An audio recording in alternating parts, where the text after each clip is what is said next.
客，大家好，欢迎收看天津卫视大型情感节目《爱情保卫战》。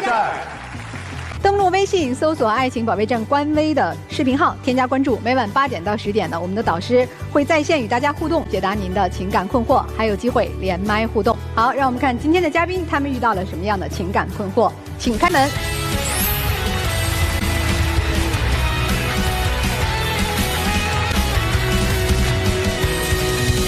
本期第一对情感嘉宾张先生，37岁，来自哈尔滨；自由职业赵女士，37岁，来自吉林。自由职业，他们遇到了怎样的情感困惑呢？如何评价对方？他冷漠、自私，控制欲特别强，从来不在乎我的感受，把我的付出当成理所当然。缺点呢，就是太感情用事；优点呢，还算听得进去别人的意见。总体上来说，还算可以吧，说得过去。现在的状态怎么样？我已经到极限了，这样的日子根本看不到头，要么让我换工作，要么就离婚，我一天都不想再忍了。我觉得现在挺好的呀，要不是我们这么多年的齐心努力，也过不了现在的好日子。他为听听我说话，别总把他的意愿强加到我身上。我就希望他能踏踏实实的过日子，别总不知足。讲讲吧，谁先来说一下呀？我先说吧。好，我跟我老公通过朋友认识的，谈恋爱的过程中呢，也觉得对方比较适合，自然的结婚了。我们两个现在已经结婚10多年了。在这个10多年的相处过程中呢，我就发现他特别大男子主义，我必须按照他的生活方式和想法去生活。他比较爱旅游，他就在一次次旅行中呢，他就觉得这个旅游行业非常好，他就跟我说，不行，咱们两个把工作辞了吧，咱们去做这个旅游行业。我起初是不同意的，但是呢，架不住他软磨硬泡，完之后我们就把工作辞了。等真正工作的时候呢，就发现他根本就跟他说的不一样。我记得有一次我们两个去泰国旅游，他竟然不让我睡觉，把我叫起来跟我复盘，今天白天人家导游都干了什么，行程是什么。工作狂，出门玩的时候也想着工作，要看看人家都是怎么导游的，怎么安排的哈。对，不光是出去玩这样啊，还有别的也这样。就在家工作的时候，那压榨的就更不用说了。哎呀，怎么压榨？我大概每天早上6、7点钟起来，就是开始接待一天的游客，整个这个行程。等我真要忙完的时候，可能就得晚上11、2点钟，甚至1、2点钟。这个时候回家了，也不允许休息。复盘不说，这是常规操作，干嘛呢？还要让我起来算账。我说我工作一天16、17个小时，我在算账。我说我头都大了，算不对还说我。旅游从业经历，他基本都是这样。你像我们游客，第2天他就要走了，那你说不精细的把这些账给，一直我是属于拽着他在晚上走的。就是反正你这个让妻子干活的时候，其实这个丈夫也没有闲着哈。对，没有闲着，都在一起忙。对，可能我在沟通游客第2天的行程啊，或者其他一些问题，只是说分工不同而已。就是丈夫可能更敬业，妻子呢可能也努力了，但是不想那么累，太累了。我就觉得跟他在一块儿就把我压榨的，没有一个员工能像我这样这么长时间的去工作吧。还有，我记得在我怀孕8个月的时候，我还依然出去工作，甚至要工作到晚上11、2点钟。反正这妻子就觉得这个丈夫在工作上太要求高，太压榨你的劳动力，很难承受哈。对，就根本就不考虑我的感受。那你这个生完孩子，就孩子呀小的时候，这是不是能好一点？你就带孩子嘛。我本来寻思生完孩子的时候，他就要求我出去工作，要求我把孩子送回吉林姥姥家，让姥姥去带。你要不同意呢？会我不同意，就是吵，直到我吵不过他妥协为止。我记得前2年吧，就是我们吵架的时候呢，孩子在屋里写作业，后来吵得很厉害，他就走了。等我在屋里的时候呢，孩子就出来了，出来之后呢，就悄悄的给了我一个纸条。啥纸条啊？那我啥都得跟你说嘛，就那你咋没跟我说过呢？怕打击你。给你什么纸条？就是他说，妈妈，如果说你觉得跟爸爸不幸福，你就离婚吧。那不可能，我儿能写这话？你看，啊，那拿着呢。来，爸爸，不可能。你自己看一下是不是儿子的笔记？是不是你儿子写的？这个我不认识，我儿子字能写这么好吗？你儿子的字你都不认识啊？做妈妈的绝对不敢伪造这样的纸条。哎，你俩来给我们看一看，我们来看看。这你看你这小朋友，您看3个字不会写，用的是拼音。没想到吧，你儿子可是个小爷们儿了啊！所以先生，你别以为你太太是吓唬你啊。就是人家说你不让我换工作我就离婚是有底气的，因为儿子支持。你这不是工作就那么4、5个月吗？其他时间干嘛去了？其他时间在家躺床上刷手机，都不用说孩子了，就家务几乎他都不做过，而且还什么呢？我还得按照他的方式方法去做。如果说我不按照他的方式方法做，他就在那盯着我，盯得我直发毛。这带孩子家务就不用说了啊，回回叫你都不动。后来实在没办法，过来了，站在那儿瞅着我上梯子，动嘴儿告诉我怎么干，给我递工具。我那哪是瞅着你干梯，我不在下面给你扶梯子来，我怕你摔着。那行，上边的活上梯子你上不了，上边的干不了，那下边的你干了吗？那下水道你不用上梯子吧？那你伸过一把手吗？就我这体格上高和这个确实是有点费劲。再一个，这中间我也提议过，我说实在不行的话，我说咱就外雇个人，对吧？成天雇人，那雇人不得花钱吗？多花1分钱我就得少陪孩子1天。那我这钱都是怎么挣来的呀？刚才说到照顾孩子嘛，这对孩子照顾，你觉得你丈夫怎么样啊？这些更没有。孩子就刚几个月的时候，还没送走的时候呢，有一次孩子发烧，我说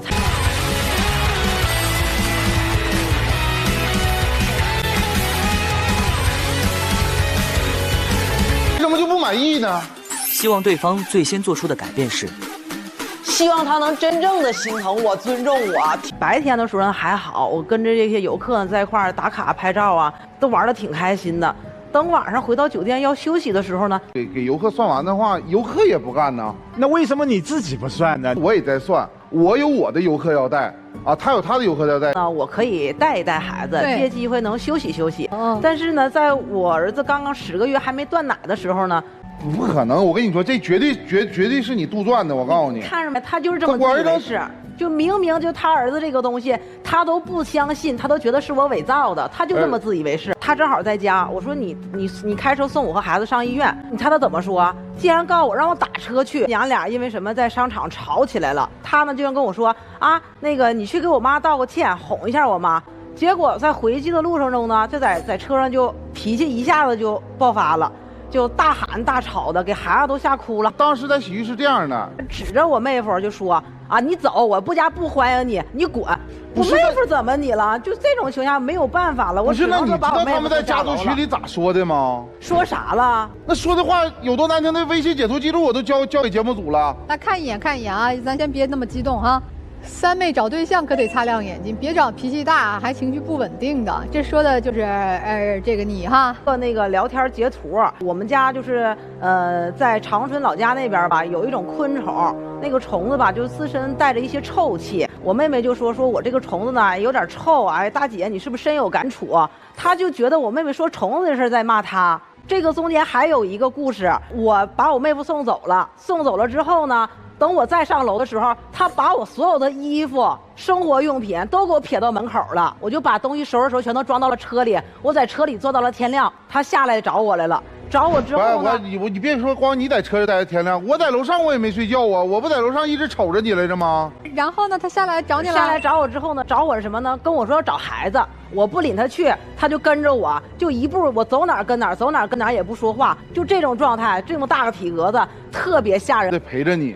那我不也是怕你干出点啥过激的事儿吗？孩子接回去了吗？接回去了。接回去之后呢，在家里边又吵就不用说了。但是通过这次事儿之后呢，他就开始肆无忌惮了，就是他也不装了，也不表现了。就因为啥？我们每次孩子放暑假的时候，都要带孩子回到姥姥家，让姥姥姥爷看看孩子。结果这次因为这次吵架之后呢，就说什么都不回去了。看完这聊天记录，你说回去怎么相处？怎么能在一桌上吃饭？那哪句话说的不是事实啊？你脾气不大吗？能过就过，不能过就拉倒啊！对，所以女士今天来，你刚才那个小片上说是不让换工作就离婚，其实还不仅仅是工作的问题哈。最起码，首先第一点，先把上班这个问题解决，我们两个分开之后。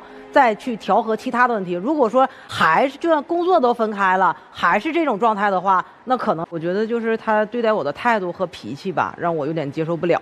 他对游客脾气不大，这个情绪稳定吧？稳定啊。那为啥对你是这样啊？因为我不听他的话。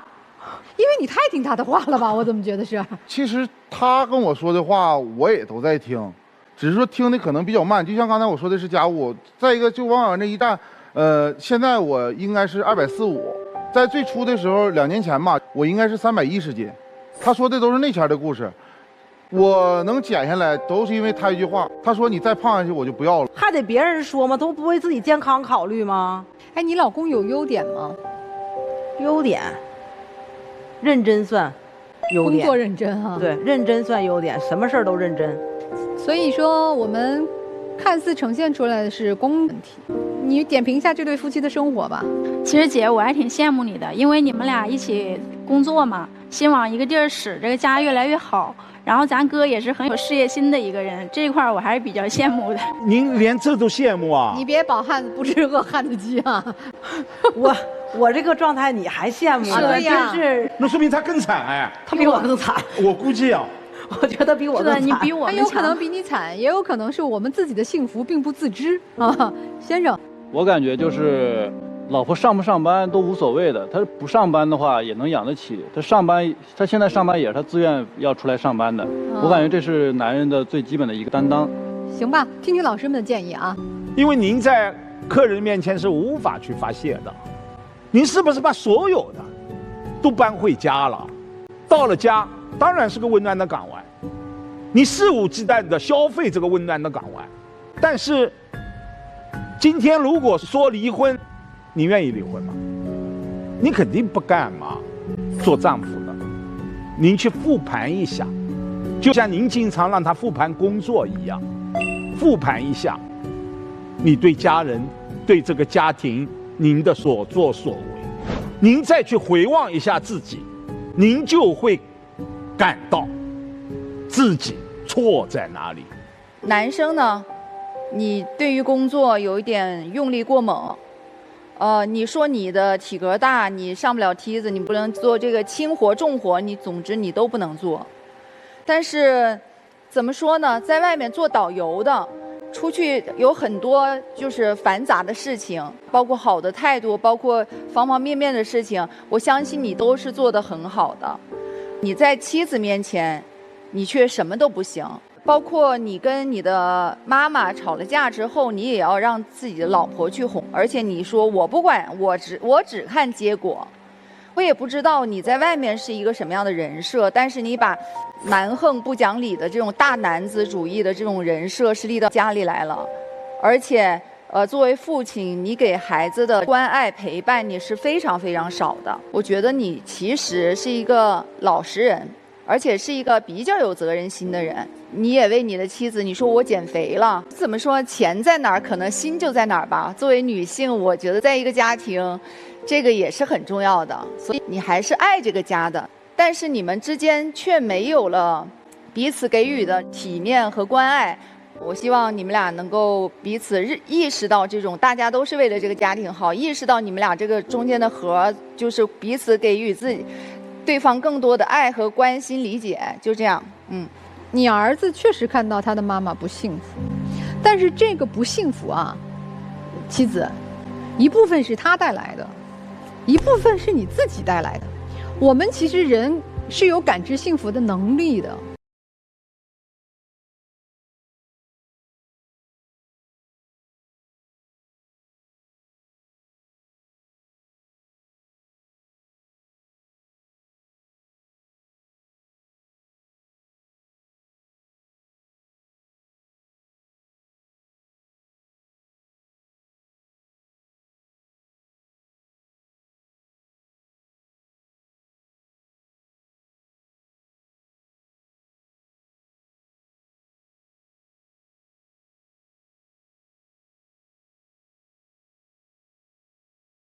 那么最起码家里的这些男生的力气活你应该干了吧？在我们家修灯我上，修灯哪回是修灯我没参与啊？这个截图这个视频根本就不是说是他说的那个意思，是那天吧，我妹妹他们在群里边吧有一个，我实在没办法了，带她去找孩子了。不是，那我跟着你，我就是用我的方式默默，真的就要过不下去了。不是，所以你有想过你们俩真正核心的问题啊，做带来的不愉快啊，或者说你们夫妻合作带来的不愉快，但实际上我觉得你们婚姻还是出了内核的。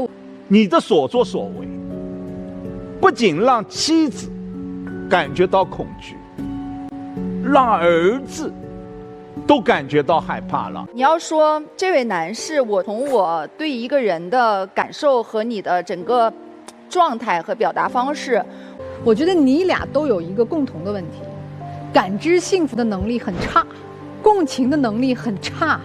不知道体恤对方，谁也不体恤谁。你别以为好像他不体恤你，每天压榨你的劳动力，我觉得你也不体恤他哎。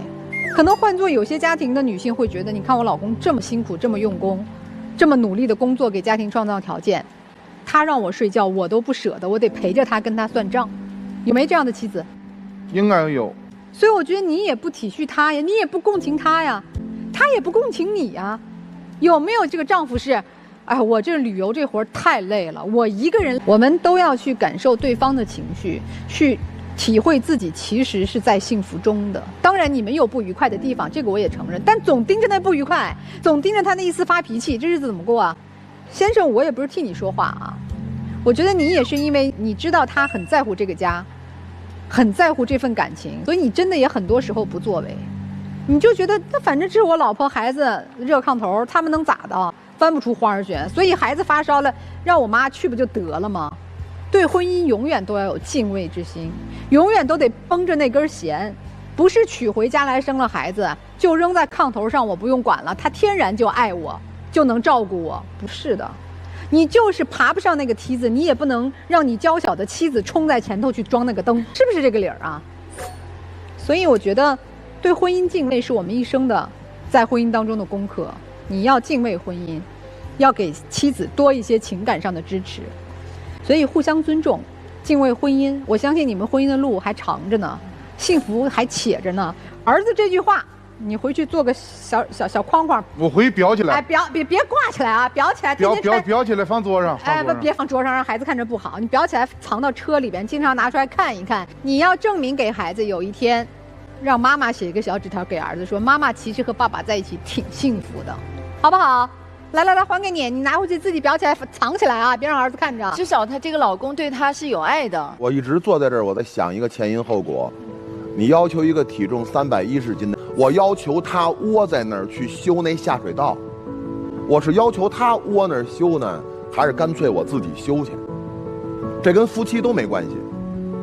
然后我又想，他起码在扶梯子，他起码在自己老婆说你都310斤了之后，他能把自己咣当一家伙减到245，他是有多在乎他老婆这句话。然后你就不承认他其实在努力。我再告诉你另外一些东西，在那洗浴中心门口，谁剥夺了我教子的权利？那是我亲儿子，我作为他爹，我认为他多玩5分钟，他承诺了，妈妈，我再玩5分钟，我一定走，他承诺了，我认为应该给他一个履行承诺的机会。我上了车，嘿，我怎么就那么窝呢？明明我是他亲爹呀！这孩子就得你们管是对的，我不管了，行不行？哎，我这孩子立刻就开始害怕了。哇，我那个暴君爸爸又生气了。我那个暴君爸爸跟我二姨、跟我三姨、跟我二姨夫、跟我妈妈说的一样。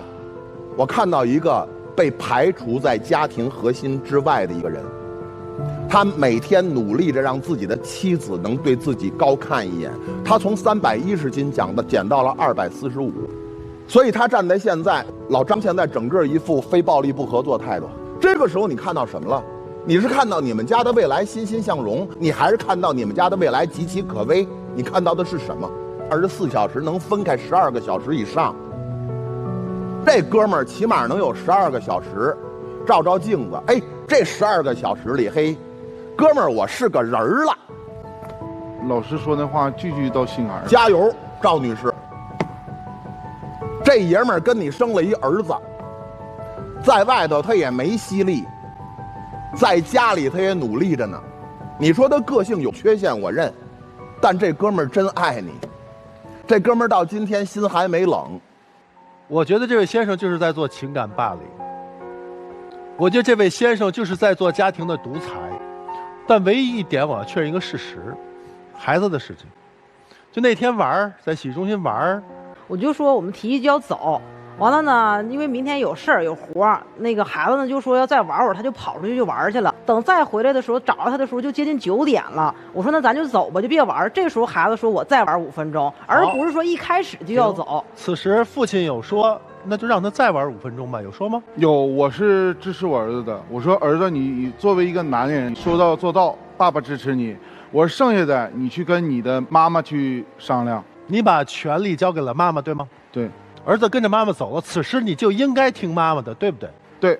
好，那你后面的极端表现你要显示什么？显示说我在儿子面前的权利，我都同意你玩了，结果你妈妈不同意走。并不是，老师。但是你在家里很懒，几乎是所有的事情都是让妻子来做。累就算了，我不能拖着我老婆一起累。有没有这种丈夫？有。你就是蹲不下安那个水管，你也不能把那么脏那么累的活交给你娇小的妻子，让她去干体力活。人爬梯子，这跟男女无关，这跟夫妻无关。然后我在想，我要求一个体重310斤，然后这个时候我被排除在外了。所有人终于把这10几岁孩子给掰弄出去了。找工作吧，你去找一个单独的工作。你们夫妻2个人每天，我看着他妈妈还有二妹夫他们一起去怎么去协商孩子，我一句话没吱声。你为什么不吱声？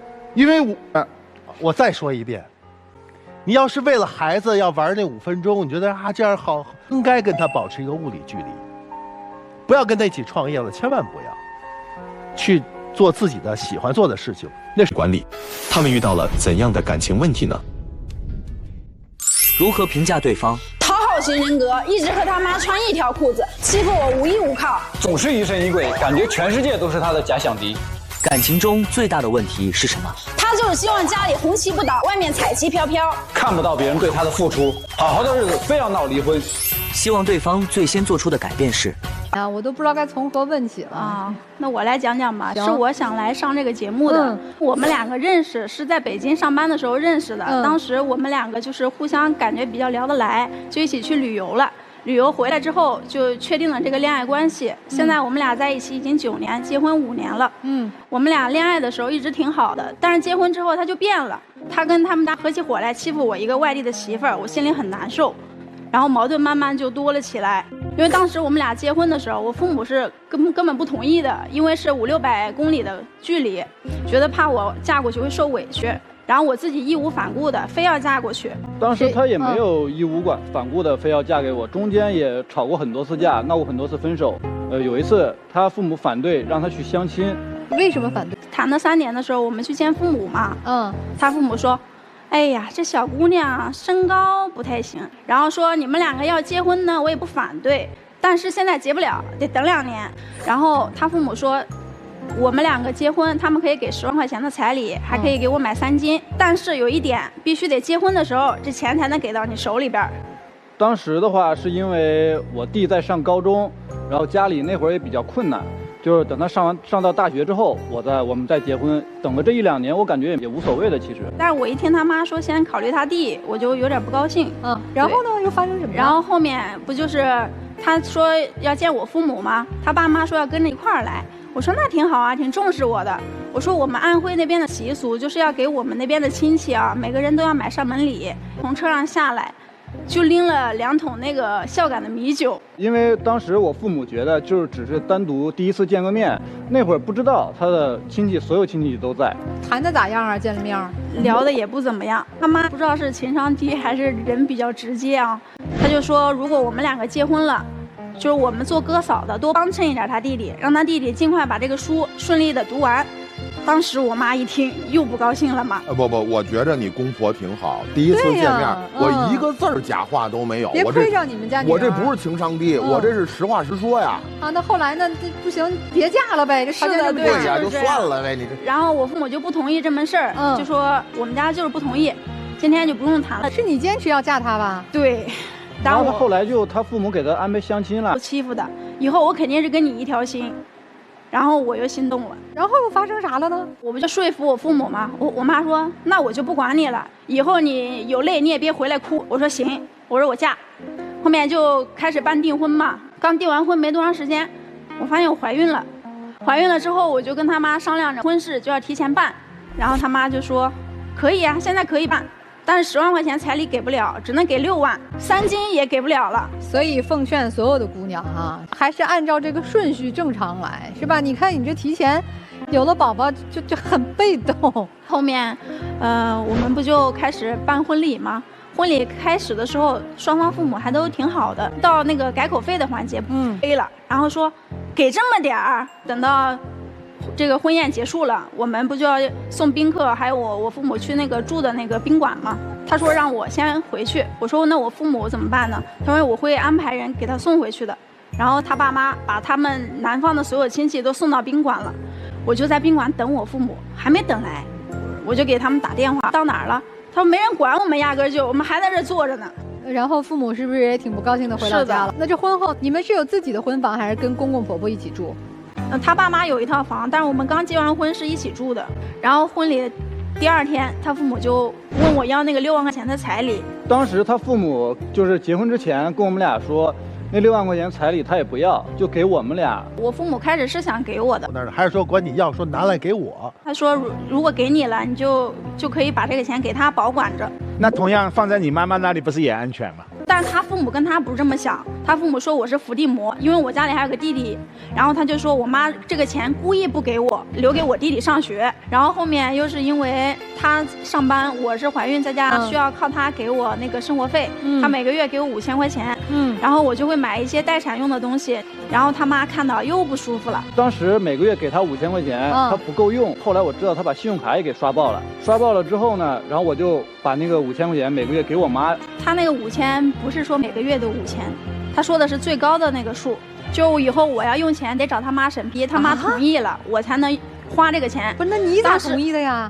他又过来开车把我带回家了。我们俩经济本来就不是很好，因为一开始规划是他父母把那6万块钱给他，然后我们过日子，然后有了钱之后就住那个月子中心，再加上我母亲也说了可以照顾他，给他做饭、洗衣服什么的都可以照顾。照顾得好吗？请问他是给我做饭了，孩子是从来都不管。就后来呢，你月子也出了，你也恢复了，那这个带孩子上呀，或者养育教育孩子上啊，后边相处的好吗？也不好。我婆婆是属于那种比较强势的人，她说什么就得听她的，看孩子方面就不一样，有分歧。然后后面我不就说要自己带孩子吗？自己带孩子那是因为我那天去面试，跟婆婆吵架了，然后她就孩子看着孩子，然后孩子从车上摔下来了。然后就赶紧给他打电话，他正在面试呢，让他回来。我就从楼下就听到孩子哭，赶紧往上跑，说妈怎么回事啊？他怎么摔的？当时其实我心里也很难受。他说，还不是你买的车不行，净买一些破烂的，要不是这车质量不好，孩子能摔吗？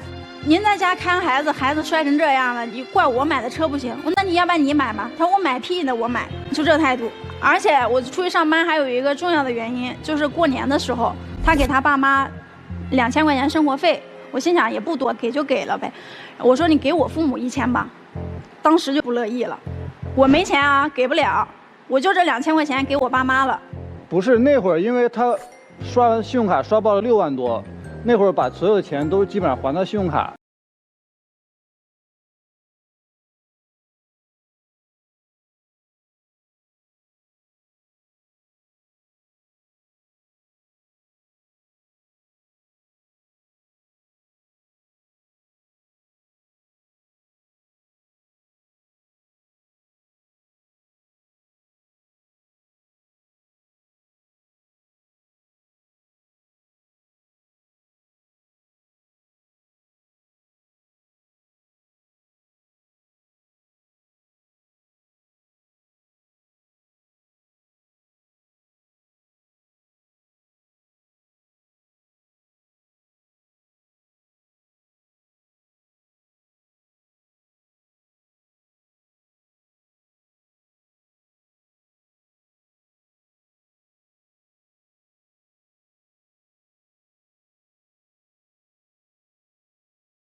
孩子说过几次说我再5分钟，再5分钟，说过几次？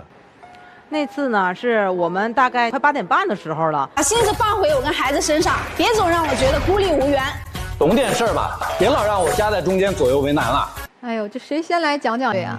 就是远，主要是他们家的原因比较多。他们家的原因家庭对什么原因？他们家一般都是准备烟和酒，然后等到订婚来的那一天，他爸妈还有他3个人，他当时又开始一直就是来捅过我，就说我会对你好的，你放心吧，你嫁远了我肯定不会让你受。然后他父母给我的是10001，就寓意着万里挑一，但是我父母给他的是8000。他父母当时那个脸就黑，我不同意啊，但是他们2个就把这事儿给定了。你这生完孩子坐月子是婆家在照顾是吧？坐月子他本来答应我的是去月子中心，后面又搬出去住了，然后我才开始自己带的。就是因为他出去面试了，然后我妈在家。不是你干嘛刷了6万多呀？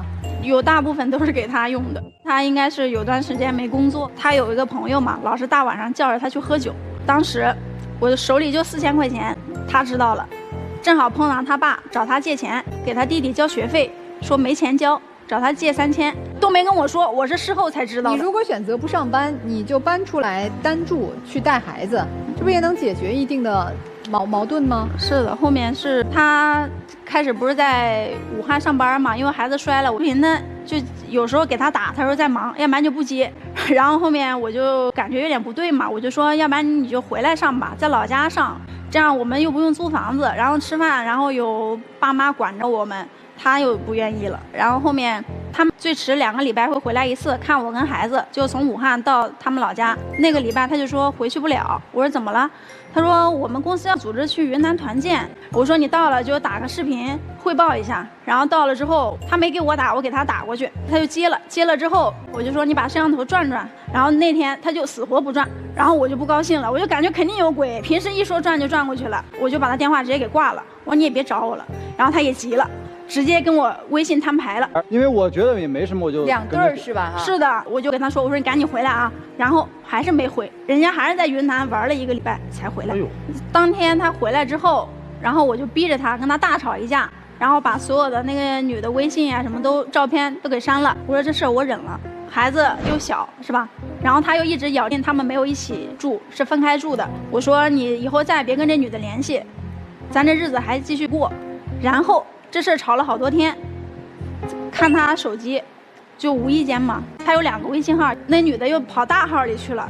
那是大号一开始也有他那个女的微信。删了吗？后来的话，他当面是删了的。现在都删了是吗？你确定你删了吗？是删了。可真的要现场查了让妻子看，让妻子看有没有删。好，来，在呢，还在微信上呢。您看，您刚才又撒谎了。还在这儿。您看，就是他。他说他早就删了，现在妻子把手机拿上来，算是一个突击检查。打开一看，这个女的还在里边，说明她又重新加回来了，是吧？对。你加她要干啥？业务上的话，之前可能有点问题，就是联系了一下。那个女士，你手机里说有个什么截图？什么截图啊？就是他们俩聊天的截图。聊的什么内容？就是这个女的给他拍了一个自己的视频，就是脸上的那个照片。然后他就问他说：“你是来武汉玩几天吗？”他说：“我早就回来了。”他说：“你怎么又回去了？”他说：“是的。”然后他又问这个女的说：“你不是说好要请我吃饭吗？”这个女的说：“我也不知道你有没有空。”他来一句：“只要你找我，什么时候都有空。”方便让我们老师看一下，帮你做一下判断吗？我们能看一下吗？啊，就是不播出是吧？不播出。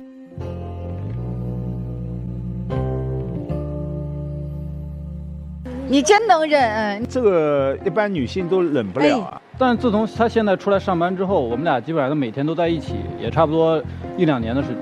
是啊，我再不跟你一起，孩子都没爹了。这2年，他表现怎么样？就是他跟他妈总是穿一条裤子，一有什么矛盾，他就是向着他妈。那你现在出来工作了吗？出来工作了，然后我们俩现在是在一个地方工作。那孩子是婆婆给看着？是的，然后每个月给婆婆生活费。但是他的钱现在给你吗？不给，我们俩钱自始至终就是各管各的。那谁的钱给婆婆照顾孩子？我的。你出啊？说什么？哎呀，这1000块钱够干什么的呀？这还不够孩子天天吃水果的，我听着真挺难受的。你的父母知道你的现在的生活情况吗？知道的不多，我一般就是很少跟他说我发生的这些事儿。我们也采访了你妻子的父母啊，他们其实也有话说的，虽然老人不常常见到你们，但是心里其实什么都知道。其实我和他爸一开始就不同意他远嫁，这么远受了委屈我们也不知道，但这孩子是小就主意症，你知道吧？结婚这么多年回不来几次看我们，但你说这毕竟是自己的孩子，哪有不心疼的呀？我就想说，咱和你爸一起养着，用不着把牙打碎了往肚子里咽。人家有娘家托底呢。您听了以后什么感受啊？就感觉他父母不太满意我吧。你觉得你让他受委屈了吗？可能在家里跟我父母那边的话，可能让他受了一点委屈。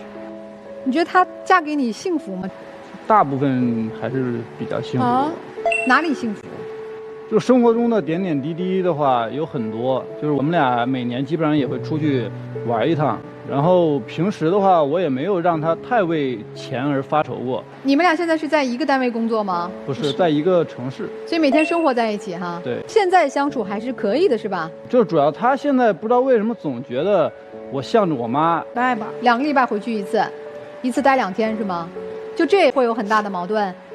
现在矛盾相对来说少一些，但他那个工作不稳定，现在有的时候可能1个月就1-2千块钱，然后有的时候多一点，就是然后我就得把我的钱拿出来补贴他。他对工作就是眼高手低，干一段时间，然后觉得不合适，然后又跳槽去另外一家公司。希望我们帮你什么？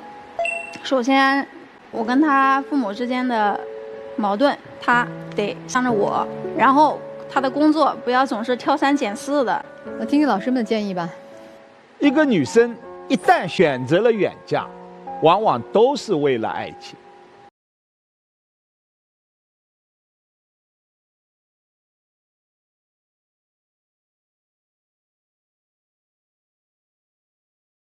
然后那个婚礼上受了很大的委屈，后面他就没有给我，我也没要。他父母是问你那个彩礼是在你这儿呢，还是在父母？就说先不上班，我在家跟婆婆一起带孩子。带孩子之后呢，就我们俩以前是每天都会视频通话，然后他那段时间不知道怎么了，发消息也不怎么回。是我跟你说吧，其实我是跟女的一块儿去的。是跟几个朋友，不是一个女的，就是有几个朋友。是2个男的2个女的。然后一块儿约着出去玩。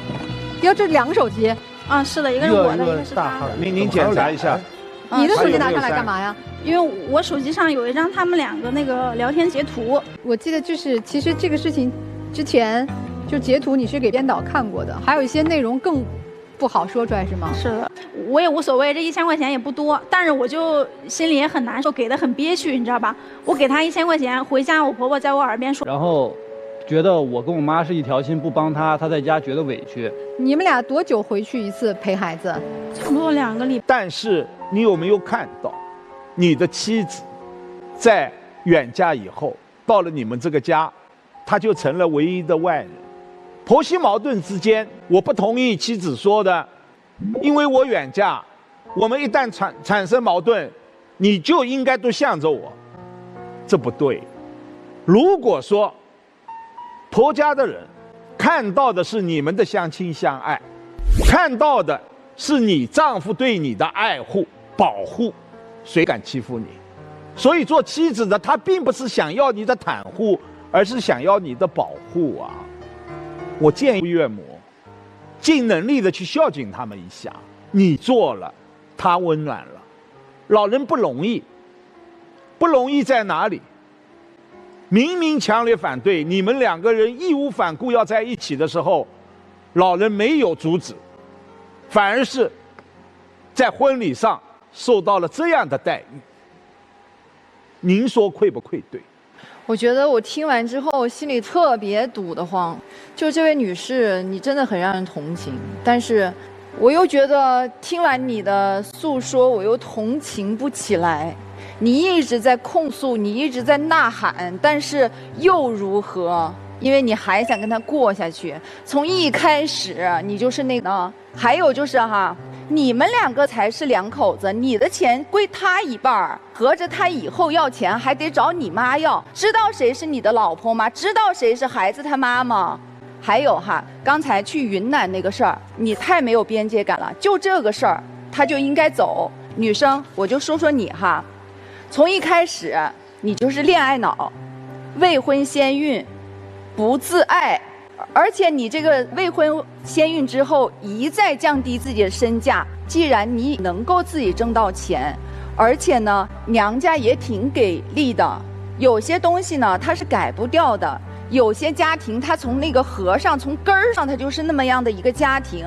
我希望你将来奋发图强，如果说往前走没有多大个事儿，我也不知道该说啥。哎呦，真的好生气啊！我觉得你们夫妻之间经历的是很多年轻夫妻都会经历的问题，比如说婆媳的问题、养育孩子的问题、经济的问题，以及你们之间的磨合和沟通的问题。除了咱就说云南那件事是有些越界了，但那是2年前的事儿了呀。我们一定要趴在过去的痛苦中去走以后的路吗？我觉得姑娘，你现在就在干这件事儿啊。这日子是你想过，姑娘从头到尾你都一心想跟他过日子，一边过着一边骂着，这日子怎么过吗？我觉得从头上啊，说实话，他爸妈就是那种老实人，说实话，可能文化程度也不高，经济条件也不怎么样，然后走到今天，听起来被现实，可能家家户户都会经历的现实打垮了，不应该呀。爱情是2个人一起面对问题、解决问题，最后磨合成为一个幸福和谐的婚姻生活，对吗？而且我现在明明看到你们奔向那个和谐去了，何必要一直抹着眼泪回忆过去的痛苦呢？这是我今天最大的感受啊！